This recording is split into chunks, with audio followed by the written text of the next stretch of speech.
Você está na Virtual. Muito mais que conexão. Uma questão de estilo.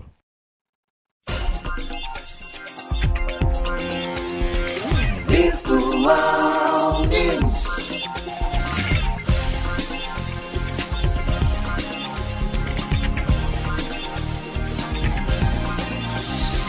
Virtual Notícias. Traz a informação.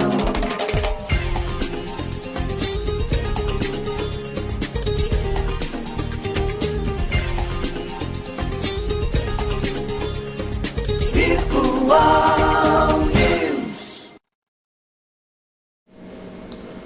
9h mais 51. Bom dia para você. Quarta-feira, dia 19 de abril de 2023, Dia dos Povos Originários. Um bom dia aos poderes constituídos, ao Executivo, ao Legislativo e ao Judiciário. E um bom dia especial a você que faz parte do quarto poder, que é a sociedade organizada. Dia 19, quarta-feira, Virtual News de hoje começando, recebendo nossa amiga Priscila Pitica nos comentários nesta manhã. Nos controles, Maria Clara. E eu, aqui de posse do responsável por todo o problema na educação, o celular. É isso aí, gente. A culpa é do celular. Nós vamos estar falando aqui a respeito disso hoje. Bom dia, Priscila. Bom dia, Maria Clara. Bom dia, Márcio. Bom dia a todo o pessoal que está curtindo a gente aí no Virtual News. Mais uma vez, um prazer estar aqui com você hoje. Estou meio rouquinha, estou com uma vozinha de pato, né? Essa mudança de clima acaba afetando a gente, mas estamos aqui firme e forte. Está aí com o responsável também? Opa, está aqui também, ó. Está o culpado. Daqui achamos por toda a violência nas escolas, por toda a violência no país. 9h mais 52. Hoje o Virtual News vai falar sobre educação, sobre arcabouço fiscal. Nós vamos estar falando sobre também o Tarcísio, o governador Tarcísio, que fez barba, cabelo e bigode nas eleições da Alesp, né? Acabou fechando aí. A palavra dominar, não posso usar dominar, né? Dominou, né? Dominou, sem vergonha nenhuma. Sem nenhum pudor. Nada. 9h53, vamos para as manchetes que circulam nesta manhã de quarta-feira. Principais notícias desse dia 19/4/2023. Recuo em taxação expõe desafios de Haddad para viabilizar metas do arcabouço fiscal, dizem economistas. Operação Penalidade Máxima investigação de jogos em campeonatos de futebol regionais e nacional. Fraude, manipulação. Caso Moro. A ala do STF descarta prisão do senador, mas promete pressionar. Brasil deixa de arrecadar quase 94 bilhões por causa do contrabando de cigarros. Bom, Chica, alguma delas pode ficar à vontade para comentar. Eu estou até preocupado se o Haddad virar para essa questão dos cigarros, porque ele ia taxar a importação, né, dos e-commerce, né? Sim. E taxou e acabou destaxando. O presidente voltou da China, Haddad tirou a taxação. Cheio de acordo, falou, meu irmão, não mexe nesse negócio aí, não. Não, deixa a taxação do jeito que é. Se for pro lado do cigarro, não sei o que pode acontecer, Vitica. Olha, eu particularmente tenho muito a ver com esse assunto, porque eu sou fumante. Aí não adianta mandar mensagem, que coisa feia, para de fumar. Gente, eu gosto de fumar cigarro. O dia que eu quiser parar, eu vou no médico, eu faço um tratamento. Por enquanto, tá tudo numa boa. Os meus exames estão em dia, então, ok. Gente, como que taxa mais o cigarro? Se quase 90% do cigarro é imposto, Márcio. Mas, inclusive, o imposto do cigarro ele é um dos grandes responsáveis por manter o SUS. Porque quase que todo o imposto do cigarro ele vai diretamente para o SUS. E como é que vai taxar mais, gente? Então, mas aí agora com o contrabando, como é que faz? Mas o contrabando sempre existiu, né, Márcio? Isso sempre existiu. E a questão do contrabando não tem a ver só com o cigarro, tem a ver com todo. Gente, o dia que quiserem acabar com o contrabando de qualquer coisa neste país, vai acabar. A gente tem um exército que serve para quê? Para pintar calçada, para roçar mato. Por que eles não estão nas fronteiras? Justificando o gasto que existe hoje com essa classe que é formada para uma coisa, mas não atua na coisa para que ela serve, entendeu? Então, com a contenção das fronteiras. Com certeza. Então, contrabando de cigarro está aí, essa questão do futebol também, penalidade máxima. tem jogadores de clubes famosos envolvidos, tem os campeonatos, manipulação de jogos em campeonatos que estão sendo investigados, foram mandados de prisão, né? E como se já não tivesse dinheiro suficiente no futebol, né? Eu não digo no esporte, porque os outros esportes não têm a mesma relevância, né, em questão financeira como o futebol tem. Os caras conseguem transformar tudo em máfia, né? Então, como pode, né? Cartão amarelo, cartão vermelho. Não, tudo virava uma condição de barganha, né? Sim. Jogador para tomar um cartão amarelo. Um absurdo isso. Então, tudo isso está sendo investigado e vamos aguardar aí, né? Vai ter expulsão de jogador de time, tem prisão, tem um monte de coisa para acontecer. Que aconteça. Isso começou lá em Goiás. Isso. Quem cometeu que seja preso, que seja punido no rigor da lei mesmo, porque o esporte ele era para ser uma diversão para as pessoas, porque inicialmente dizia-se que o futebol ele era para o pobre, né? Uma diversão para o pobre que não tem acesso a esportes caros, não sei o quê. E não é mais, gente. Você vai a qualquer estádio hoje, é 100 pau o ingresso, não é qualquer pessoa que tem 100 reais para pagar no ingresso, entendeu? Para chegar lá ser enganado, porque isso é enganação, né? Você vai lá para torcer pro seu time, você sofre. Eu sei o que é sofrer, porque eu sou corintiana. Então, eu já sou especialista em sofrimento. Não é fácil. Entendeu? E você chega lá e ainda tem que passar por isso, ver o seu time se vender, o jogador se vender, o juiz se vender. Que absurdo, né, gente? Brasil, me ajuda a te ajudar. E lembrando, eu sempre falei em relação à comparação com o futebol americano, né? Que lá o nosso futebol é soccer e o futebol deles é outro. Sim. Que o futebol americano ele nasce nas escolas e vai até a faculdade. E depois. E se você não for um bom aluno, não tem futebol. Por que o Brasil, já que o sonho de todo menino é ser jogador de futebol, por que o Brasil não encampa isso? Sim. Olha, acabou bases, não tem mais base, não tem mais empresário na base. Vai começar nas escolas. Eu fui goleira do time de futsal do José da Costa. Eu garanto que a evasão escolar vai diminuir bastante. Goleira, a gente ia para interclasse, intercidade, cansei de jogar no Guarujá. Eu fiz isso muito tempo. Trazer o futebol para dentro das escolas e determinar que acabou, não tem mais segunda divisão, não tem mais nada disso. É futebol. A universidade vai jogar e vamos ter aí o Brasileirão. Né? Isso mesmo. Aí sim, seria uma forma de você garantir estudo, qualidade.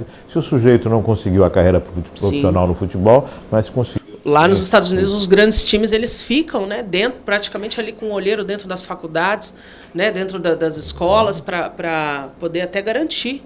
Vai lá é o high school, né, que é o ensino médio, que tem lá, e quando chega próximo aí do final, os olheiros já vão lá observar os jogos da molecadinha lá, para poder até bancar a faculdade deles. Não vem para minha, porque cada faculdade tem um time. Isso é muito interessante. Vamos trazer para o Brasil, né? Vamos trazer para o Brasil. Então tá aí essa situação. E o caso Moro, assim, o Moro deve estar satisfeitíssimo, porque a gente sempre falou da celeridade do judiciário. E o caso dele é rapidíssimo. Foi assim, The Flash. Outro dia eu estava lendo aqui, o Lewandowski aposentou e deixou lá 780 processos. Que quem entrar agora vai herdar esses processos. E a questão do Moro foi rápida. Sim. The Flash. O senador Moro, ex-juiz, deve estar satisfeito com a agilidade. Só que a gente sabe que é um tanto quanto estranho no país onde a morosidade praticamente é uma lei. É a política mais uma vez intervindo, né, Márcio? É aquilo, né? A gente não sabe mais o que é o Estado, o que é o Judiciário. Tá meio misturado o negócio aí, né? Um ministro com tantos processos assim sobre a sua tutela, sobre a sua observação, tem tempo para mais alguma coisa, outra coisa? Não deve ter não, né? Mas tem não deve ter, mas teve como... Talvez ele quis agraciar o amigo, né, que foi juiz aí durante um tempo, né, um colega aí que um dia ele já foi juiz também, hoje ele é ministro, mas já foi juiz também, né? Então, quis talvez ajudar um colega aí de profissão. Então tá aí, vamos aguardar os desdobramentos do caso Moro. 10 horas em ponto, vamos à primeira matéria desta manhã de quarta-feira. Lula condena a invasão na Ucrânia após crítica dos Estados Unidos. Após as declarações mal recebidas por Washington a respeito da guerra entre Rússia e Ucrânia, o presidente Luiz Inácio Lula da Silva disse que o Brasil defende uma solução política negociada para o conflito e condenou a violação da integridade territorial da Ucrânia. Bom, Eu acho que Bolsonaro deixou algum legado na cadeira, né? Porque reclamavam das declarações de Bolsonaro, que também concordo que, na maioria das vezes, eram assim, pérolas. E o Luiz Inácio Lula da Silva está seguindo pela mesma cartilha. Está confuso ele, né? Uma hora fala uma coisa, outra hora fala outra. Depois do pito americano, né? Você está dizendo o quê? Está colocando a culpa na gente? Os caras estão... O pessoal da Ucrânia foi convidado para visitar Kiev. Sim. Vem conhecer aqui a guerra, vem observar aqui, para você entender quem invadiu e quem está sendo invadido, qual é o peso nessa situação. Quer dizer, a ideia é uma recuada. Para quem quer iniciar uma negociação de paz, começou com o pé esquerdo, né? Ele foi bem feliz na declaração dele, né? Dizendo que a Ucrânia tem que baixar a guarda. Gente, você é invadido, você é bombardeado, a sua população morre. E você ainda tem que... É você que tem que levantar a bandeira. Pega aí logo esse pedacinho de terra. Não é, gente, não é assim. Ele foi bem feliz Talvez ele tenha até se confundido na fala dele, Márcio, porque eu vi uma outra declaração dele, dizendo que ele é a favor de todo mundo sentar e conversar. Isso antes dessa declaração dele dizer que a Ucrânia que tinha que levantar a bandeira de paz, né? Eu vi uma outra entrevista dele, se eu não me engano, acho que ele estava até na China, dando uma entrevista lá na China, ele dizendo que ele não quer a guerra, ele entende todos os pontos, todo mundo quer o poder, mas alguém tem que abrir mão, dar um passo para trás. Tá, mas quem? Quem atacou ou quem está sendo atacado? Então, o Brasil sempre teve um posicionamento político de apaziguar. Sim, de ser meio neutro aqui, ali, mas tem uma hora, Márcio, que você tem que ter um lado. A Alemanha pediu para devolver a munição dos armamentos que o Brasil comprou para a Copa e Olimpíadas, né, para a defesa aérea. O país não defendeu. A Ucrânia queria comprar armamento brasileiro para isso, não vendeu. E aí, diante de todas as negativas de uma declaração como essa, realmente não soa bem. Já há uma briga geopolítica entre Estados Unidos e China. Sim. Né? Essa questão da colonização ainda continua, a colonização econômica, né? Com certeza. Esse poderio todo. Já tem essa disputa. E o Brasil está no meio disso. É o quinto país no mundo em território. Então... Tem que tomar cuidado com o que fala, né? Tem que tomar muito cuidado, né? E não dá... Assim, eu estava assistindo ontem a Cultura e o pessoal comentando do improviso, né? Aqui no Brasil, às vezes o improviso passa batido. Mas numa declaração de um chefe de Estado, um chefe de nação fora do país, não passa de improviso. Difícil. Não pode, difícil, né? Então, como ele muito difícil. Ele conversou também agora com o presidente da Rússia, né? Então, vamos aguardar. Mas recuou, né? É que o Lula, ele sempre teve esse lado de ele querer resolver as coisas, né? Por exemplo, quem tinha que estar dando esse tipo de declaração seria o ministro do Exterior, mas ele gosta de se meter mesmo, de entrar ali e fazer as suas próprias declarações e defender o seu ponto de vista, mas ele tem que entender que o mundo de quando ele foi presidente, lá atrás era um e hoje é outro. Hoje a situação... As coisas mudaram. Está muito mais rápido, você fala aqui, já escuta ali em 5 minutos depois. Hoje mudou. Não dá tempo de negar mais, porque está tudo sendo filmado, tudo sendo registrado. Grande Big Brother. É isso 10h04 e vamos a mais uma matéria nesta manhã de quarta-feira. Lula assina projeto de lei que libera 7,3 bilhões de reais para piso da enfermagem. O presidente Luiz Inácio Lula da Silva assinou ontem, terça-feira, o projeto de lei no Congresso Nacional para garantir o custeio do piso nacional de enfermagem. A medida tem como objetivo abrir crédito especial no valor de 7,3 bilhões em favor do Ministério da Saúde para garantir o pagamento aos profissionais do setor.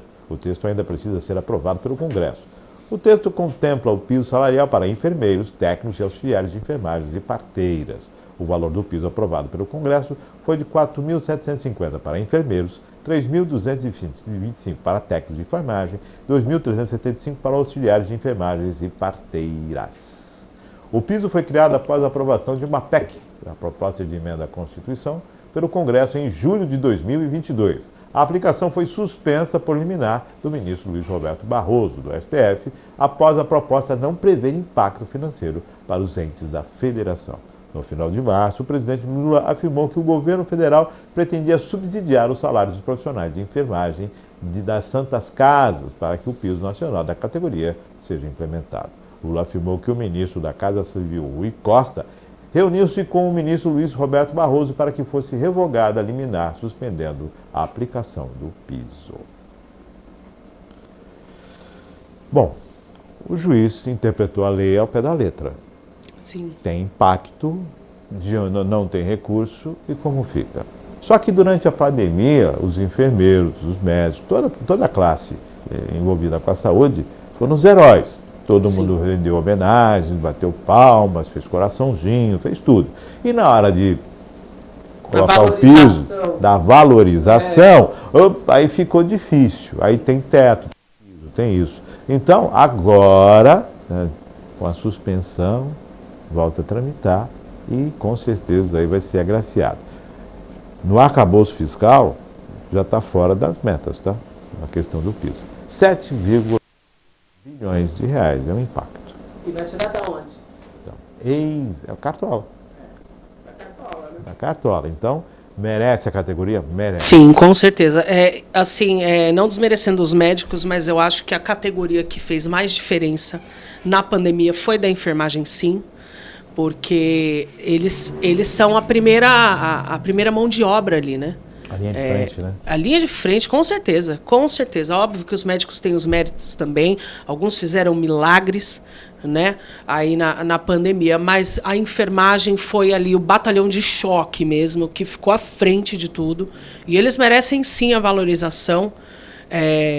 Mas a conta tem que bater, né, Márcio? Tem que fechar, né? Tem que fechar, ela tem que fechar. Corta as gorduras. Tem gordura por aí para cortar? Ah, demais, gente. Tanto ministro tendo aumento aí, que absurdo. Ministro, prefeito, vereador, tendo aumento aí. Se a gente se cortar um pouquinho daqui, um pouquinho dali, a gente chega lá, né? O governador mesmo teve um aumento aí. A primeira coisa que ele fez quando assumiu foi aumentar o dele, né? Aumentou. Aí fica difícil. 10 horas mais 7 minutos. Vamos a mais uma matéria.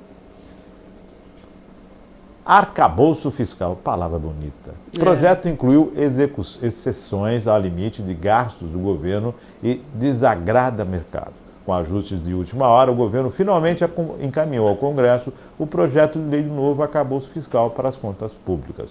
Foram 3 meses até a apresentação das linhas gerais pelo ministro da Fazenda, Fernando Haddad, no final de março, e mais 18 dias de negociação dos detalhes do texto final, de 7 páginas e 10 artigos. A equipe conseguiu blindar o texto com pontos que dificultam mudanças para abrir espaço para ampliar despesas, mas perdeu a batalha na tentativa de retirar da lista de exceções hoje previstas no teto de gastos, como a capitalização de empresas estatais federais e evitar erros do passado, como o aporte bilionário numa estatal da Marinha do governo Bolsonaro. Essa era a intenção inicial da equipe de Haddad.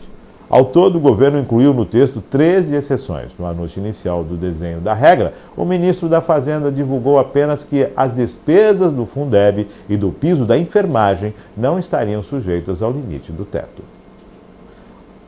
Quanto aos bancos públicos federais, BNDES, Caixa, Banco do Brasil e Banco da Amazônia e Banco do Nordeste, esses não podem receber capitalização fora do limite de gastos, como mostrou o Estadão.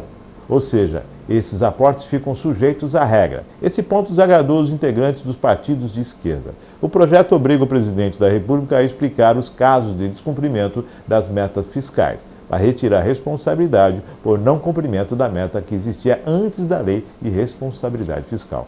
O contingenciamento de despesas ficou opcional.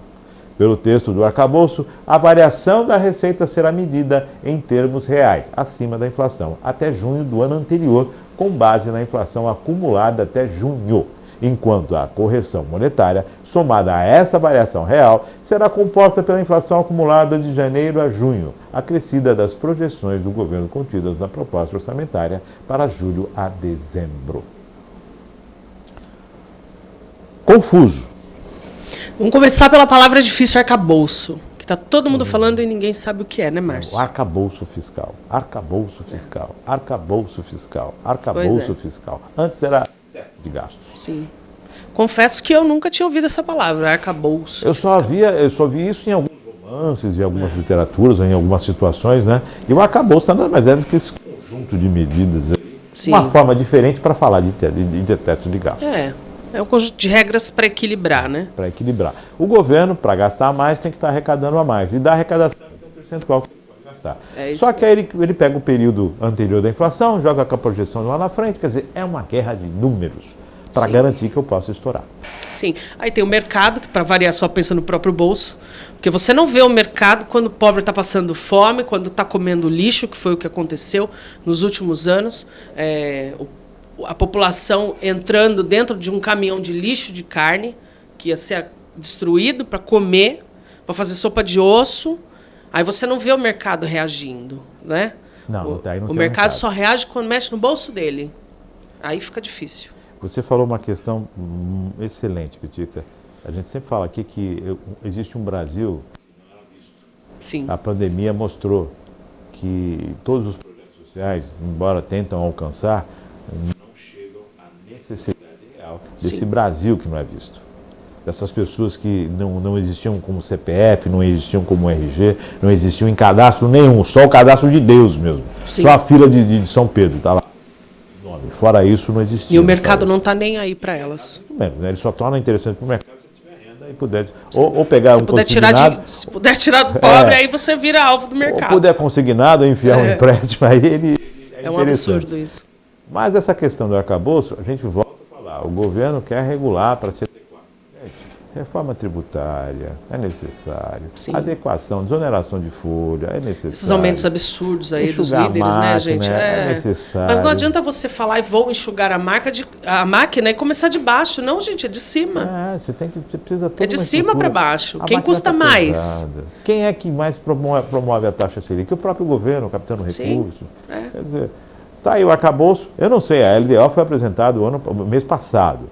E aí agora o arcabouço. Então a LDO deve ser revista, porque ela não poderia ser apresentada baseado no arcabouço, que não é nem lei ainda. Sim. Então a LDO está na regra antiga do teto de gastos.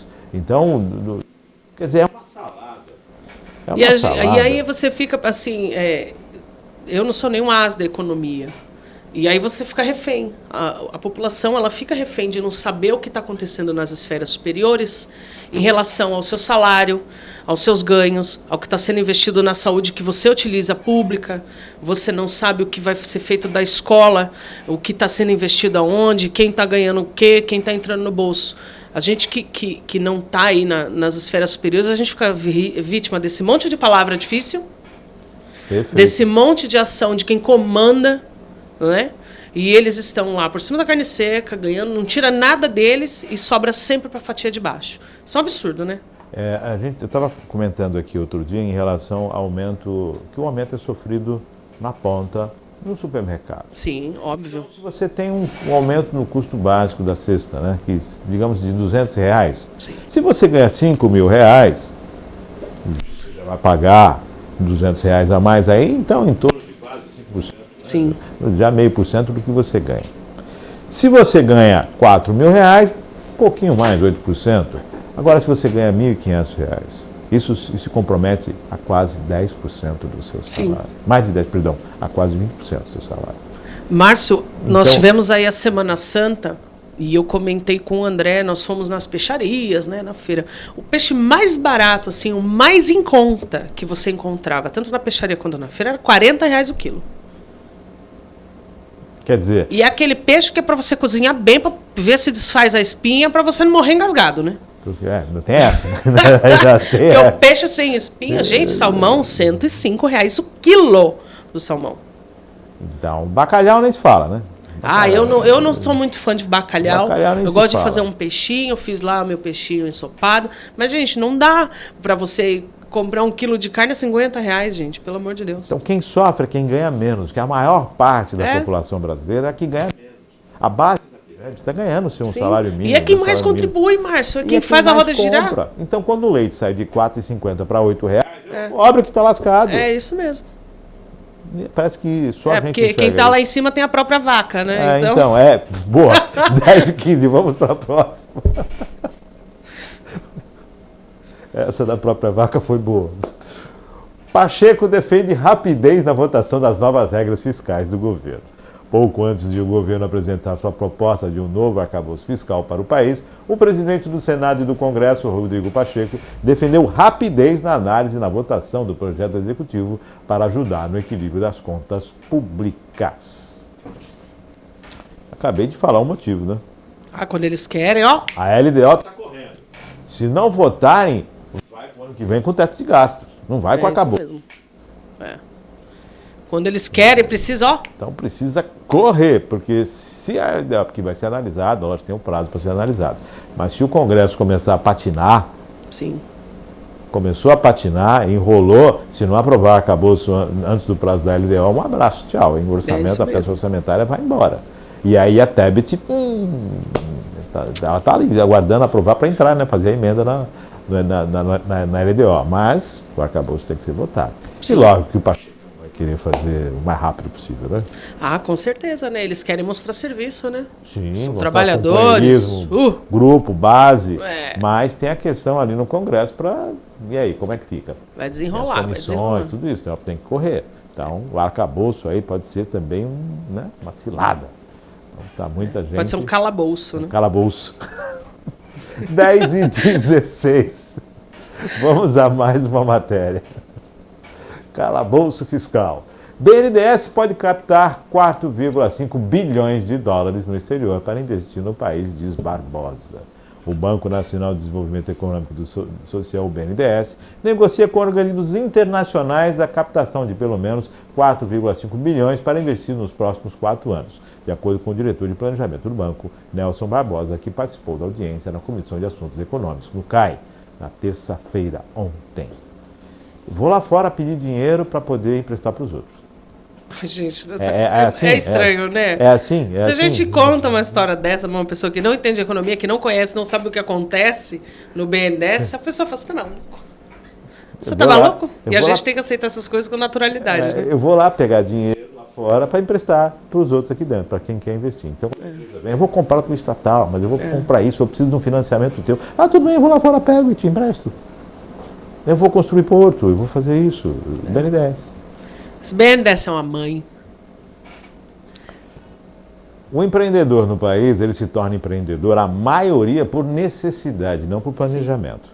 Ele perde um emprego, ele fica numa situação difícil, para dentro de casa, e o que ele vai fazer?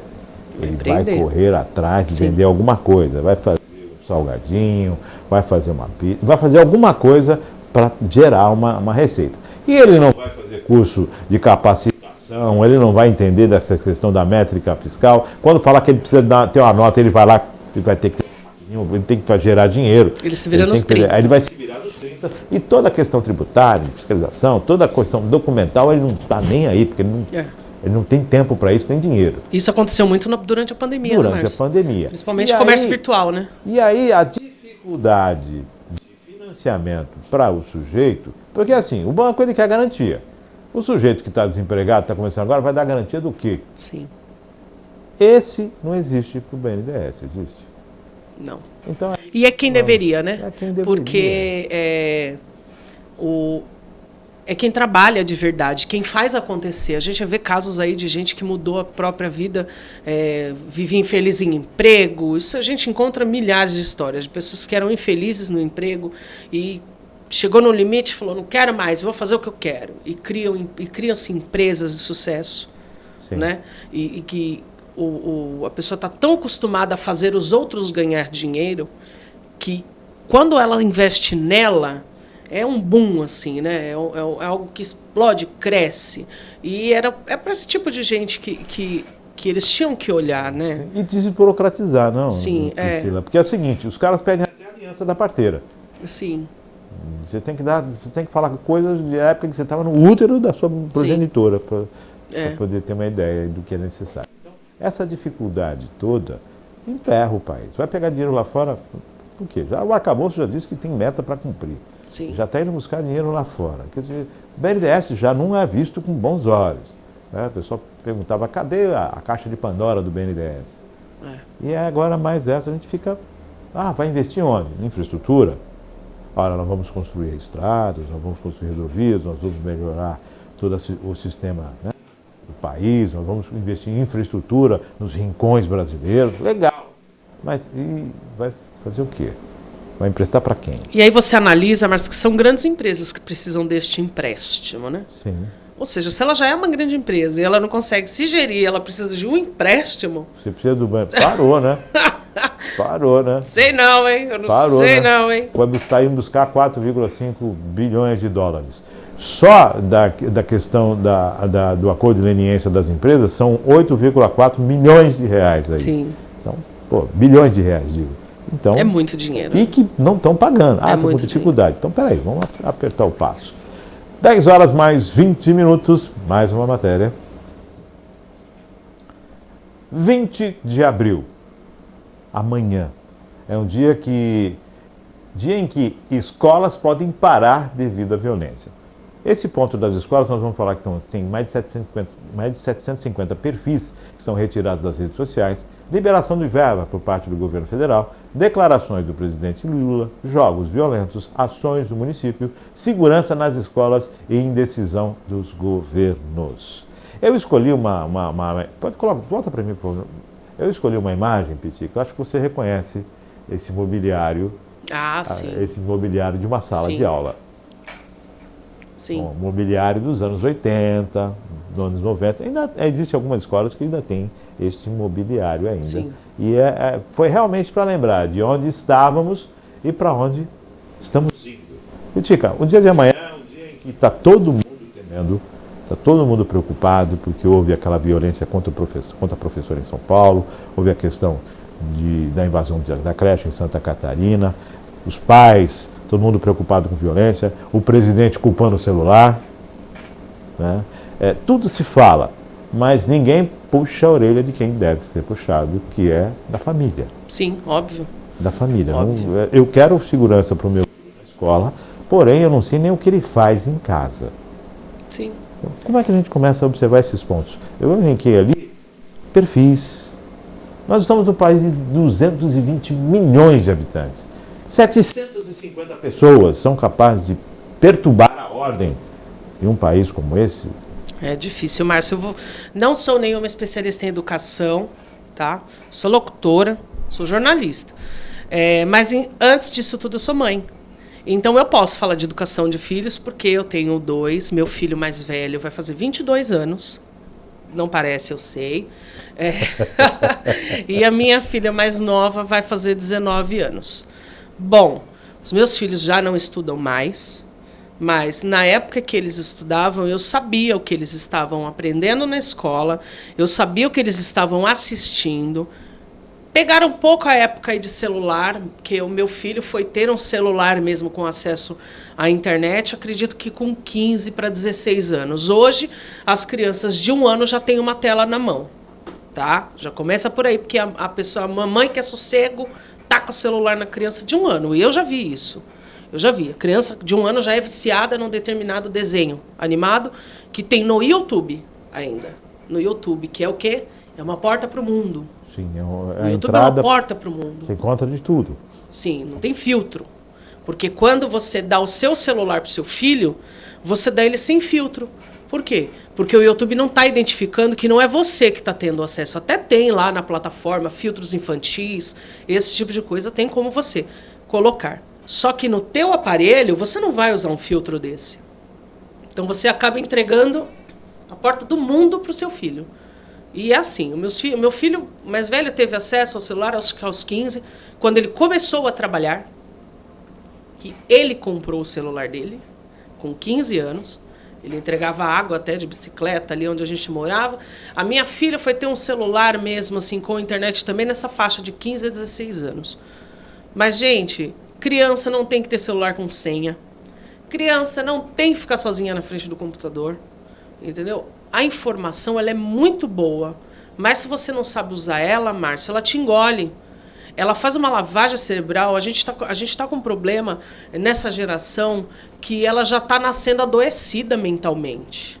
Por quê? Porque a maioria dos adultos são pessoas que têm seus traumas e já carregam esses traumas e passam para sua família. Se você não se tratar, o pessoal fala assim, antigamente eu apanhava e tô vivo. Gente, não é assim não. Tem um monte de adulto traumatizado aí que apanhou quando era criança, entendeu? E que hoje não coloca limite no seu filho com medo de que o seu filho fique frustrado da mesma forma com que ela é. E aí a gente faz o quê? Joga a responsabilidade da educação e da criação dos nossos filhos aonde? No Estado. Gente, não é responsabilidade. Óbvio que tem que dar segurança, sim. As escolas não são catraca de ônibus para qualquer um entrar e passar, mas tem que começar na sua casa. Os casos, Márcio, de invasão de não alunos são mínimos. O grande problema está ali dentro. Está ali dentro. Talvez por um bullying, talvez porque a criança ela é sozinha dentro da casa dela, a mãe dela não tá percebendo o que está acontecendo, e ela vai ali se alimentando, porque o que se espalha mais é o que é ruim, né? Você entra na internet, o que tem de ruim é o que espalha mais rápido, né? E então a criança está ali sem controle, e acaba criando esse tipo de coisa na cabeça dela, e aí o pai não tem a liberdade de conversar com os filhos. Eu, graças a Deus, os meus filhos são meus amigos, a gente conversa sobre tudo, e hoje em dia está faltando isso. Quando a gente leva o filho para a escola, você leva o filho para receber instruções. Sim, para óbvio. receber ensinamentos, cultura, conhecimento. É lógico, a escola passa a ser tutora naquele período em que a criança, o jovem, o adolescente, está aos cuidados da escola. Então, lógico, as escolas fecham, as escolas mantêm uma segurança. Há uma preocupação sim, claro. Isso nos faz olhar para as escolas. Só que o brasileiro, ele consegue, ele olha só a questão da consequência. Sim. Ele não olha para a causa. Sim. Então, hoje está se falando, vai se liberar dinheiro para a educação. Meu Deus, a pandemia teve aí. A educação não tem dinheiro sofreu. para isso, gente. A pandemia afetou a educação pública de uma forma severa. Com certeza. A gente ouve falar de projetos de aceleração que não está acelerando nada. As crianças, os adolescentes terminaram o ensino médio sem aula. Foram 2 anos aí sem aula. A criança que ia ser alfabetizada aos 6, ela foi Sim. conhecer realmente as coisas de fato aos 8. A socialização dela na escola foi tardia. Márcio, eu lembro que a minha filha, ela estava no último ano do ensino médio, quando começou a pandemia, e tinham aquelas aulas online, né? E ela era aluna do governo, porque estava no 3º ano do ensino médio. Gente, a aula era o YouTube aberto e a aula. E aquele monte de criança comentando, aquela molecada toda comentando ali, ninguém prestando atenção em nada, falando completo, postando link de outras coisas. Muito difícil, sabe? Muito difícil. Mas assim, a escola que a minha filha estudava era uma escola muito bacana. Era uma escola do Estado, porém muito parceira das famílias. Era uma escola que no final de semana ficava aberto. Integrada. Sabe, tinha aula de karatê, de violão, de jiu-jitsu, de judô. Era uma escola bem parceira. Minha filha terminou o ensino médio na escola Tupi, lá na Praia Grande, né, no bairro da Tupi. E foi uma escola muito bacana. Uma vez por semana, eles falavam para a gente ir lá na escola buscar material de reforço, né, para as aulas virtuais e tal. Então, assim, mas nem toda a escola foi assim, né, Márcio? Nem Sim. toda a escola foi assim. As crianças se formaram aí, sem preparo nenhum para um vestibular, por exemplo. Muitos dependendo do WhatsApp do professor, dos recursos Sim. do professor, porque a estrutura que o poder público dava, principalmente no E nem sempre o professor era capacitado para tá dando esse tipo de ensino, né? O pessoal mais da antiga aí que não tem tanto traquejo aí com a tecnologia. Sim, com a tecnologia, né, com o celular e tal. E outra, Márcio, o seu WhatsApp, eu penso assim, você que é um profissional, você tem que ter o teu WhatsApp e o teu profissional. Nem todos, imagina você tendo, em média, você dando aula para 5 turmas de 40 alunos. Imagina esse povo todo te chamando no teu celular o dia inteiro. Você enlouquece. E é aquela questão, né? Eu sou fã do EAD, eu acho que é uma questão. Eu considero o EAD uma das formas mais difíceis. Sim. Porque você não está preso dentro do espaço, você tem a sua obrigação, é de sua responsabilidade da precariedade. Você que vai ter que mostrar que você tem maturidade para estudar e alcançar. Você pode ter um desempenho péssimo, ou então pode ter um desempenho fabuloso. Depende da sua maturidade para lidar com isso. Como é que uma criança vai lidar com isso? Como é que uma criança vai ter a maturidade para lidar com isso? Não tem. Agora, essa questão da violência. A gente vê manifestações, vê passeatas, é claro, todo pai tem a preocupação. Depois desse maluco que entrou numa escola e a forma com que a coisa aconteceu, todos ficam preocupados. Mexeu com o país inteiro. A questão da escola, da professora sendo esfaqueada pelas costas. Sim. Mexeu, uma cena que mexeu com o país inteiro. Claro, isso é revoltante. mas precisamos lidar com essa questão da violência, não só na escola. Porque o jovem violento na escola, ele é violento em casa. Sim, com certeza. Ele tem os traços. Ele dá um traço, ele dá um indício, Márcio. Nesse caso específico dessa professora que foi esfaqueada, esse menino já havia sido convidado a ser retirado de outra escola, tá? Ele já tinha problemas de violência e, assim, o Estado fez a parte dele, foi lá, moveu ele de escola, né, e tal. Mas e aí os pais? Que não acompanham. E eu acredito que a educação ela tem que ser uma parceria entre o Estado e a família, tá? Por exemplo, acho que em Cubatão foi aprovado esse projeto que tem que ter um psicólogo em cada escola. Cadê? Gente, essa geração ela está adoecida. A gente tira pelas cidades que a demanda é tão alta que não dá conta de psiquiatra, psicólogo, entendeu? O índice de depressão em jovens, em problemas de bipolaridade em jovens é altíssimo, Márcio, nessa geração. É preciso ter uma acompanhamento. Na verdade, eu acredito que sempre foi. Mas é que hoje a gente tem mais acesso à informação para identificar essa tristeza, essa coisa. Porque tem muito adulto aí também que sempre foi doente e não tinha a liberdade e o acesso à informação que você tem hoje para tratar isso. Entendeu? Antigamente era vergonhoso. Você, louco, maluco. Aquele é doido, tá indo no psicólogo, é doido. Gente, pelo amor de Deus, eu faço terapia. Façam. É uma maravilha. É uma maravilha você poder contar coisa pra gente estranha que não conhece da sua vida. Porque ela não tem nem o que te julgar. Entendeu? Então, sim, e o povo precisa disso mesmo, Márcio. É terapia. O pai precisa de terapia, a mãe, o filho. Gente, faz todo mundo terapia. E o governo ajude o povo a fazer terapia. Faça terapia também, né? Pelo amor de Deus, gente. Quanto à violência nas escolas, a gente está falando de colocar... o pessoal falou, poxa, eu preciso do policial à frente das escolas. Eu preciso da segurança à frente das escolas. Bom, guarda civil municipal não tem quadro para isso. Sim. Já tem a ronda escolar, que já existe por parte da Polícia Militar. É necessário ter a segurança nas escolas? É necessário. Mas é mais necessário ainda que o Estado esteja presente na vida das pessoas. Sim. Na vida da família, do aluno. Não adianta o aluno aprender uma coisa na escola e desaprender em casa. Óbvio. Não adianta ele viver numa situação de conflito na escola, entre a escola e casa. Existe a situação das crianças que muitas vezes dependem da alimentação na escola como forma de sobrevivência. E depois da escola? E depois? Como é que, quer dizer, tudo isso, as escolas elas foram projetadas nas cidades, próximos aos grandes núcleos, para que houvesse essa aproximação. E a escola conhecesse mais da família, ficasse mais próxima. É o primeiro momento de socialização do ser humano ali. Ele sai da família e vai encontrar outros que não fazem parte daquele núcleo protetor. Sim. E vai começar a sua vida social. Márcio, não adianta, por exemplo, tem muita gente que critica aí os diretores. Porque essa escola é horrível, mas não vai na reunião de pais. E aí? Fica difícil, né? Não pega o caderno do filho para ver o que ele está aprendendo, ou se tem um bilhete. Não abre a mochila do filho para saber o que ele está levando para a escola.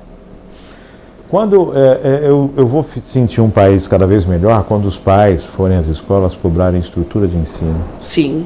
Cobrarem uma capacitação melhor dos profissionais. Não que eles não sejam capacitados, mas uma capacitação, uma condição melhor. Quando forem e cobrarem estrutura de primeira qualidade nas escolas, quando chegarem na escola e reclamarem porque foi um vazamento, porque o filho não recebeu o conteúdo devido. Sim. Reclamarem quando não houver uma estrutura de alfabetização adequada, de instrumentos de alfabetização adequada, quando colocarem lousas digitais, se tiver tomada para serem ligadas. Esse caso é muito bom. É muito bom. Compra a lousa, mas não tem a tomada para ligar a lousa. Para ligar, quer dizer. Então, você compra a lousa e não tem equipamento. Quer dizer, as crianças... Cadê o conteúdo a ser dito? No papel, e não é só isso, né, Márcio? Eu vou prática. dar um computador para o professor agilizar a aula dele, para ficar mais interativo e não sei o quê. E a internet? Que não funciona. Então, esse tipo de situação que nós observamos que é necessário. Quando os pais começarem a perguntar, questionar sobre o conteúdo, sobre uma avaliação próxima. Eu não quero fazer uma avaliação só quando o aluno sai da escola. A avaliação tem que ser feita ano a ano. É isso mesmo. Não é para punir, é para direcionar. É. Não é para punir, para cortar, é para dar um caminho para isso. Essa é a ideia. Só que assim, em meio à atual situação de violência que viralizou, né? O medo viralizou. Sim. Né? Aí tem o pessoal das fake news ainda, né? Que ficam inflando mais a situação, né? Imagina, tem muito jovem que já não gosta de ir para a escola, né?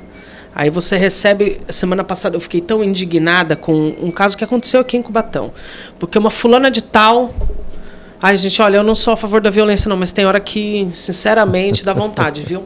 A mulher estava numa lotação, ouviu o pastor dizer que viu num grupo do WhatsApp que ia ter ataque numa escola aqui de Cubatão e que não sei o quê. E aquele áudio, gente, aquela coisa horrorosa.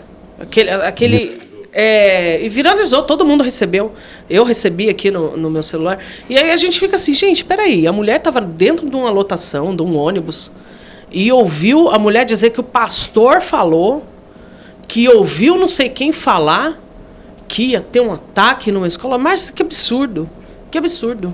E sai colocando medo nas pessoas assim, isso é de uma tamanha irresponsabilidade, entendeu? Porque você apavora as pessoas. Já pensou a criança ficar com medo de ir para a escola?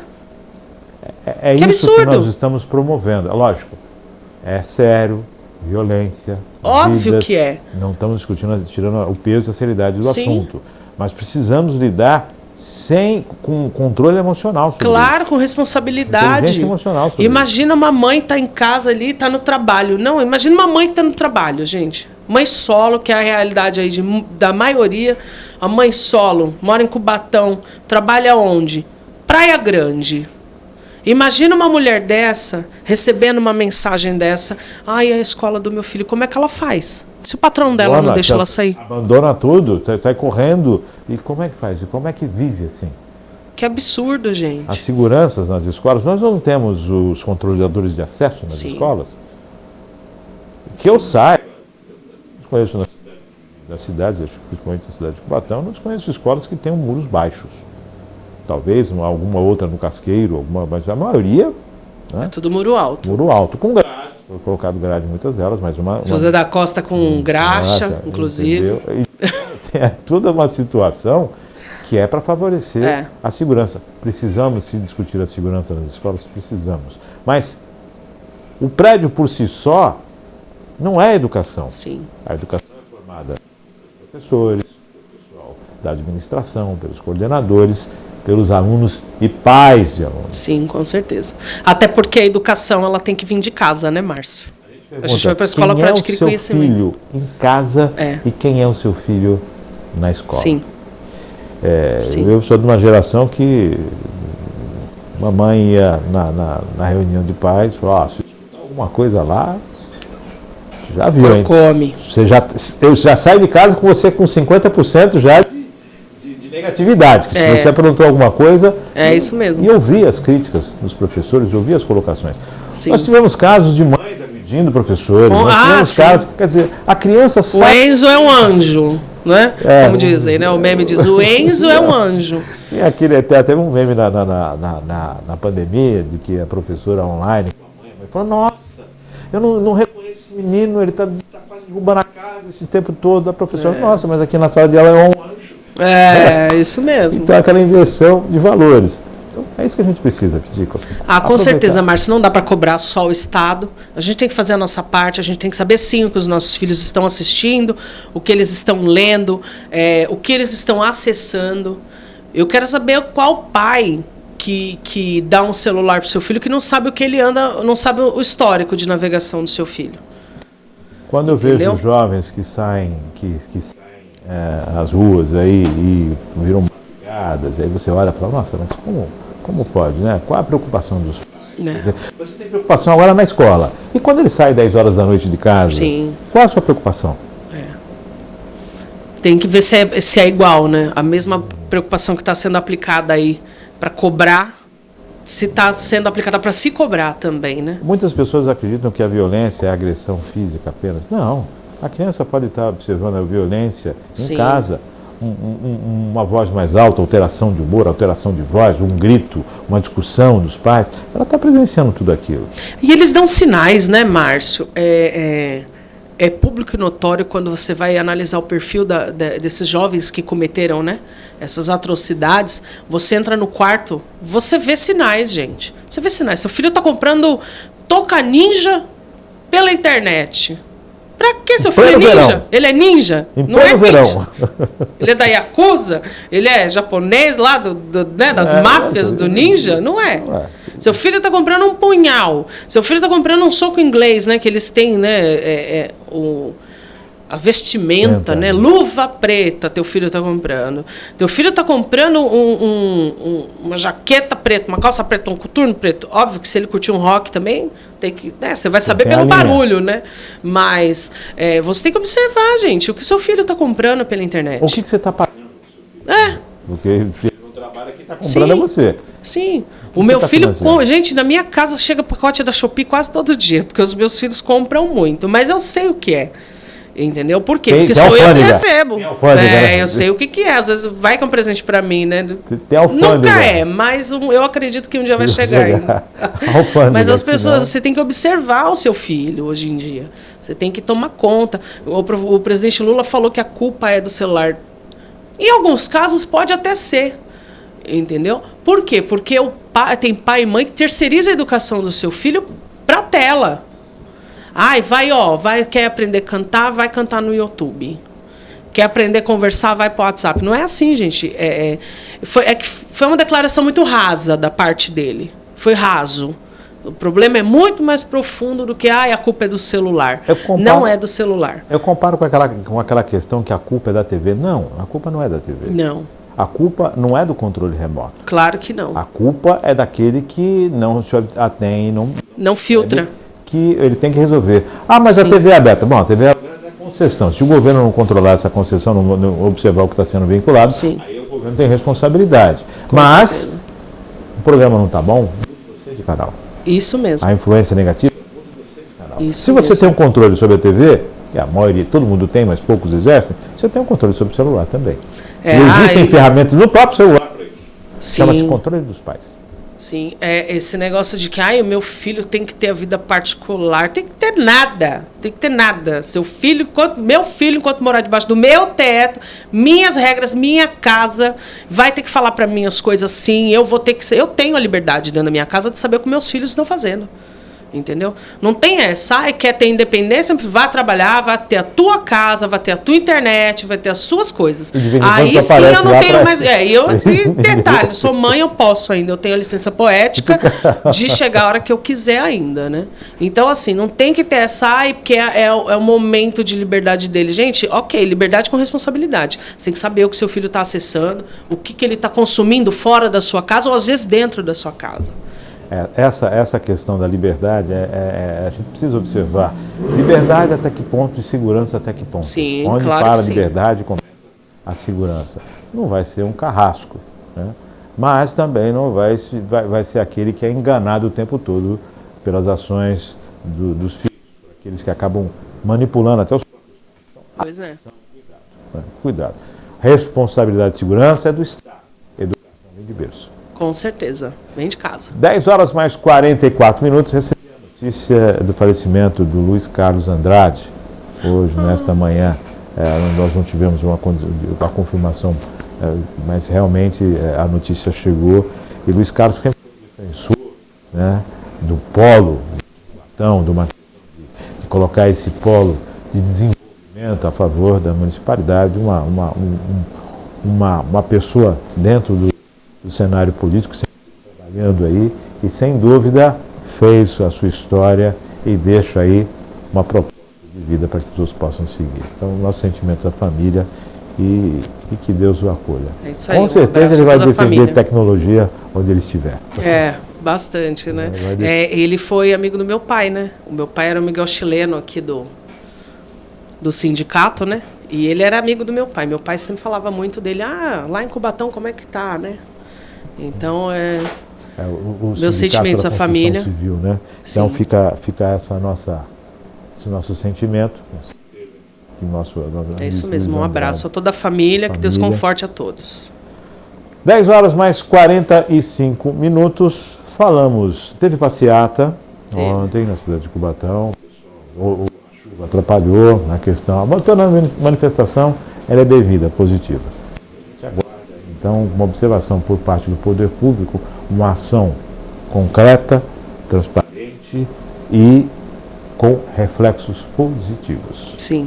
Que é a melhor coisa. Segurança do aluno, segurança do professor, segurança das famílias, é observação. As coisas acontecem para que a gente possa observar. Na pandemia, logo após a pandemia, as pessoas falam, não, nós vamos usar de máscara, nossa, agora eu sou muito mais social, eu dou valor às pessoas, muita coisa acabou se perdendo no meio do caminho, e as pessoas até esqueceram de pandemia. Ah, Márcio, o pessoal falava assim, não, porque a pandemia vai fazer a gente, o ser humano, melhor. Mentira, não fez nada. Tem gente que até piorou. Mostrou mais a realidade. Tem gente que até piorou, gente. Quem já tinha um probleminha aí na cabeça, meu filho, teve gente que voltou pior da pandemia. Terrível, terrível, terrível. E em relação à manifestação, Márcio, você falou aí, você citou que a chuva, né, prejudicou a passeata. Gente, 9 de abril, no show do Leonardo, tava chovendo, viu? E tava, cheio. Cheio, tava assim, porque eu tava lá, fui lá assistir o show. Inclusive, foi muito bom o show, o Leonardo deu um show. Nem eu sabia que eu conhecia tanta música desse homem. Entendeu? Mas é isso, né? A gente tem que ver as prioridades aí. No show do Leonardo choveu e tava assim, na passeata ontem, não tava, né? Quase ninguém. Pois é. Então, teve um pessoal, lógico, mas em relação aos 16 mil alunos que tem na rede municipal de ensino, a manifestação deveria parar a cidade. Né? Eu li em algum lugar que estavam confirmadas, acho que 500 mães. Mas o importante é, nós vamos acompanhar essa questão da educação, esperar um posicionamento por parte da SEDUC, uma ação concreta e, claro, uma ação enérgica e aplicabilidade, né? Porque a grande massa de trabalho é na educação e o grande fluxo de pessoas dentro do sistema público é na educação. Sim, a vida das pessoas começa na educação, né, Márcio? 16 mil alunos na rede municipal de ensino já chama muita atenção. Claro, ainda tem as demais redes, tanto as particulares como a estadual, e chama atenção. E lógico, a segurança, o assunto hoje é segurança pública nas escolas. Mas o assunto da educação não deve sair de pauta. É isso mesmo, sempre. 10 horas mais 47 minutos. Vamos falar da pesquisa, que rolou as pesquisas aí do fim de semana, mas vamos deixar para amanhã. Amanhã a gente vai falar das pesquisas. Ai, Márcio, eu queria comentar um assunto que quando eu estava vindo aqui, né? No carro a gente estava ouvindo aí numa outra rádio o governador da Flórida, né, que quer colocar um presídio do lado da Disney. Gente, olha, não faz isso, homem. Como é que aí o dono da Disney quer tirar a Disney da Flórida, quer fechar lá? Não faz isso, calma que eu estou juntando meu dinheiro ainda para ir para Disney. Não faça isso, meu Deus, governador, pelo amor de Deus. Bom, vai prejudicar todo mundo aqui que tem um sonho de ir para Disney? Mas eu acredito que não deva ser mudado. Com certeza não vai Olha, tá boa a briga lá, viu, Márcio? Tá boa. Até o Trump entrou no meio para defender a Disney. A Califórnia está espetacular, né? Tá errado. Terminador do futuro tampando buraco. Então, diz que não pode colocar presídio lá do lado dos parques de Orlando, não. E realmente não faz sentido, né? Mas diz que é uma retaliação do governador em relação à questão homoafetiva, né? Que a Disney apoia a causa, né, LGBTQIA+, e ele não apoia. Ele ficou assim meio magoado com o posicionamento da Disney nessas questões, e ele é anti-LGBT, né? E aí ele meio que para punir, ele tá querendo colocar um presídio lá do lado dos parques de Orlando, só que eu acho essa uma atitude bem burra. Vai punir o maior capital do seu estado? Porque quando você pensa em Orlando, você pensa o quê? Disney. Os parques da Disney. Disney. É como se você tirasse o polo industrial, como se o prefeito da cidade, para punir a cidade, tirasse o polo industrial da cidade. Você vai fazer o quê? Você vai cair a sua arrecadação, as pessoas só compram casa lá, só vivem lá por causa da Disney. É o velhinho mais de mais 75 mundo, mil né? empregos vão ser perdidos se a Disney sair de lá. É sem sentido isso, né, gente? Para você ter uma ideia, se construiu a Euro Disney, né? Sim. Mas mesmo assim, o europeu viaja para Orlando. É. Então, assim, é o velhinho que mais rende, né? É em O Paris, Mickey, não né? é? É em Paris, né? Isso, É na França, né? O Parque da Disney na França. Aí eu disse, e o pessoal mesmo assim ainda viaja para os Estados Unidos. Aí eu quis colocar isso aqui em pauta pra gente comentar, pra você ver que nem sempre americano é inteligente. Viu Todo só? mundo... Viu só? 10 horas e 50 minutos, estamos chegando ao finalzinho desse Virtual News. Daqui a pouquinho à disposição o link no nosso site, também no YouTube, e você vai ver os drops rodando durante aí a disposição nas redes sociais. Estamos a transmitir no Facebook, mas lembrando que sem a interação, fazendo a transmissão para você ter mais um canal de acesso ao Virtual News. Agradecer a você, Tica. Valeu. Mais uma vez, Márcio, foi um prazer participar. Sempre que eu puder, estarei aqui. Às vezes eu não consigo, né? Porque eu tenho os meus pets que me dão mais trabalho que meus filhos. Hoje mesmo eu pedi desculpa que eu cheguei atrasada, porque eu estava saindo de casa, já estava para entrar no carro, meu gato arrancou o curativo do ferimento dele no rabo, e lá vai a mãe do pet ter que fazer o curativo para poder sair toda esbaforida de casa. Mas é um prazer sempre estar aqui, bater esse papo legal, descontraído, falando sério quando precisa, fazendo piadinha quando precisa. É um prazer estar sempre aqui, viu? Obrigada. Arcabouço fiscal. 10h51, agradecendo a Pitica, agradecendo a Maria Clara, agradecendo a sua audiência. Fique com Deus e até amanhã, às 9h30, a partir das 9h30 da manhã, se Deus quiser.